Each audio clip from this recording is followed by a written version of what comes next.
Welcome to the Mifflin Empire. The empire started by the conquering of Brazil. We took advantage of political unrest, and once we took power, we built prestigious schools and increased tourism. We cleaned up pollution and trash, grew more corn to make ethanol, plant-based fuel. We cleaned up the Amazon and replanted the trees. We built up the coastline by making more ports and increasing creative things like coffee and tropical fruits that can be grown. Along with the ports, we have many naval bases and air force bases to protect the empire. Next came Venezuela. We took over Venezuela because of the unstable economy and made it a fishing-based economy. We then kept all the oil for our government. We promised to keep the government-created jobs. We took Colombia by promising equality and protection for all. We promised equal opportunity to get an education and escape poverty, which appealed to around 30% of the population. We used the area with bad soil in Colombia to build solar panels and make luxurious resorts to attract tourism and bring in revenue and create jobs. In Bolivia, we appealed to women by offering protection, promising fair trials for criminals, and enforcing child labor laws. We planted trees and regrew land ravaged by overgrazing of animals. We then brought into the government and took over. For Peru, we promised equal rights and protection for women and children from trafficking. We retrained police forces to be fair to the people and to be stronger when taking out criminals. We built strong military bases and started training the men to be great soldiers. Along the coast, naval ports were built for protection from invaders by sea. We took Haiti and the Dominican Republic by implementing more jobs by importing food and exporting bananas and other fruit. We increased tourism there as well as by making it safer and ending hunger and poverty so the people would be on our side. This acted as a colony and we would use it to plant and harvest trees, crops, or make factories. The laws of the empire are very strict but easy to live by.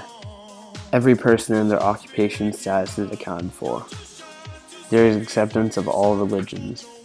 Fair trials of criminals must be administered and will be monitored by the government. All citizens must contribute to society, and those who are at any time unemployed are recognized and approached by the government to work, and they can be paid by the government to do simple work, or they can join the military, or they can do a normal job implemented by the government. There are no elections for essential government positions. These positions are filled by government-nominated candidates only. The people have only a say for a smaller position such as state governors. Many issues with the country when we first took power, which involved irrigation, poverty, sanitation, and unemployment. The first step to these problems was to clean up the environment, which is a public project that many people were involved in order to be accomplished. The unemployment was solved by approaching unemployed citizens and giving them paid work in some form, or we could give them the option of joining the military. We also balanced the wages between men and women, and there was no more wage gap.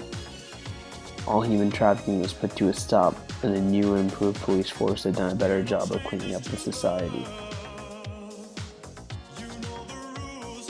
The Empire's military is a strong group of highly trained individuals.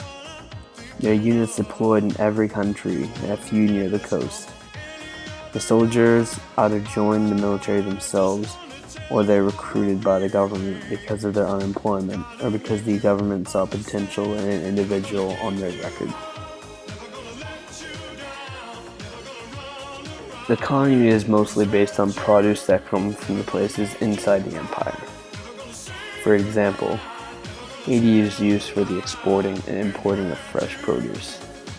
The government arranges production deals for products outside of the country, which brings in income for businesses inside the empire. The economy is also based off the trade of fish inside the empire. There are many luxury resorts and attractions inside the empire, but the most popular visiting areas are the two greatest monuments in the empire, the Mat the Redeemer statue and the Mount Fleshless Monument. The statue and the monument are both tributes to the original leaders of the empire, and they remind the people of the wisdom that brought them the great lands that they live in today. The Mifflin Empire is a multi-country empire that covers the northern half of South America. The economy is based on fishing and exporting goods. The military is a highly trained group of soldiers who are trained in Peru. The empire strongly promotes equality for all people and for there to be fairness among all genders and races. The public officials are chosen by the government and not by the people.